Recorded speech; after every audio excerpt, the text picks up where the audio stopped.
Okay, let's dive right into this. Welcome to today's Explainer, where we're tackling a massive, absolutely fundamental shift in the business world, the evolution of inbound sales.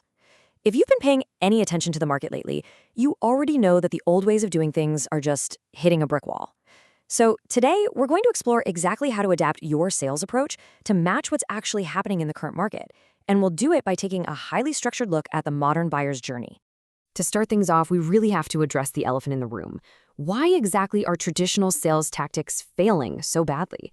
I mean, think about your own recent experiences for a second. Have you noticed your cold outreach getting way fewer replies? Are your emails going straight to the spam folder, destined to live forever alongside fake lottery winnings and, questionable pharmaceutical ads? Or maybe your voicemails are just sitting there completely unheard. There is a massive amount of friction that modern sales teams are facing right now. And let me tell you, it's not because you aren't working hard enough. It's because the playbook itself is completely broken. Look, we are all feeling the exact same pain points here. Cold calling is rapidly losing its edge. Buyers are actively avoiding old tactics. They've got caller ID, they have aggressive spam filters, and they know exactly how to block an unwanted pitch in a split second. But most importantly, trust in traditional, pushy sales is declining at an unprecedented rate. People are literally just tired of being sold to. They're frustrated by interactions that feel highly transactional rather than genuinely helpful. This creates a landscape where brute force selling just doesn't work anymore. We absolutely positively need a major change in how we approach our prospects. Section 1. Adapting to buyer behavior. There has been a massive, irreversible shift in the power dynamic between buyers and sellers. Think about traditional outbound for a second. That's a world where the seller assumes they hold all the cards, right? They're pushing their message outward, interrupting people's busy days, and just hoping something sticks.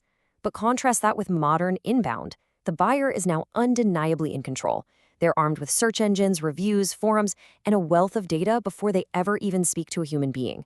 Actually, think about how much of a buying decision is already made before a sales call is ever booked these days. It's huge. If we try to operate with an outbound mindset in an inbound world, we're only going to create friction and alienate the exact people we're trying to help. Section 2. Understanding the buyer's journey.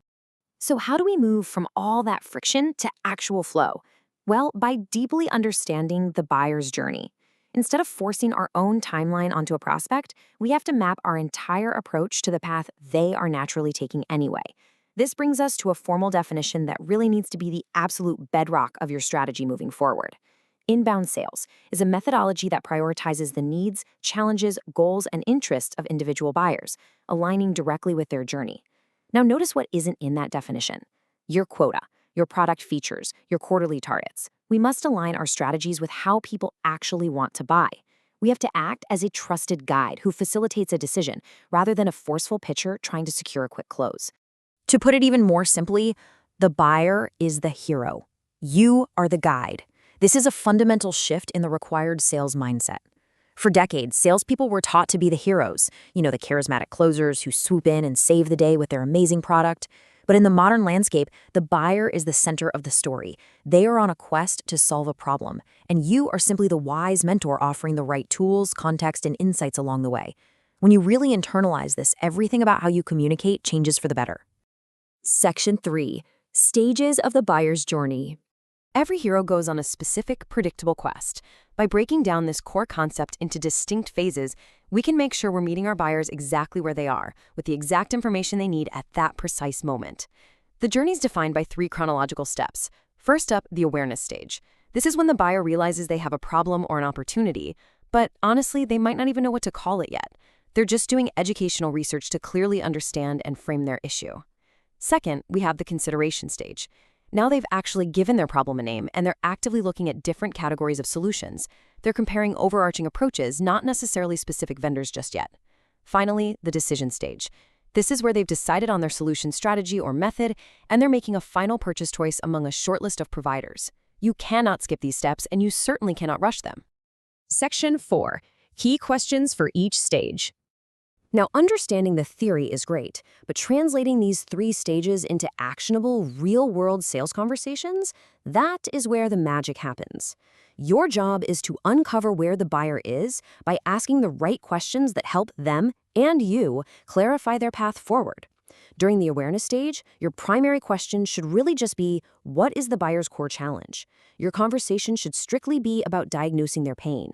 No pitching your product allowed here. Moving into the consideration stage, your internal question shifts to, what solutions are they evaluating? Here, you're helping them weigh the pros and cons of different approaches objectively.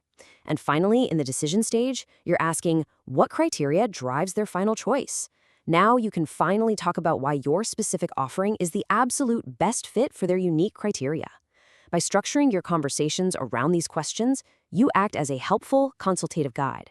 It completely removes the pressure of a pushy sales pitch and replaces it with genuine problem solving.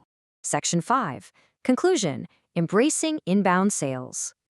We've looked at the breakdown of the old system, the massive shift in buyer power, and the 3 crucial stages of the modern journey. The overarching philosophy here is that embracing this inbound methodology isn't just a nice-to-have anymore. It's literally the only sustainable way forward. If you try to fight the current of buyer behavior, you're just going to drown in ignored emails and hung up phone calls. But if you align with how people naturally learn and buy, your efficiency and success rates will absolutely skyrocket. I want to leave you with this final, essential question. Are you selling to your buyers, or are you guiding them through their journey? Seriously, think about your last 5 interactions with prospects. Did you feel like you were pushing a heavy boulder up a steep hill, or did it feel like a collaborative exploration? I challenge you to audit your current sales process this week. Look for where you might be forcing a pitch way too early and replace it with a guiding question. Modernize your approach, respect the buyer's journey, and watch how quickly your relationships and your results completely transform.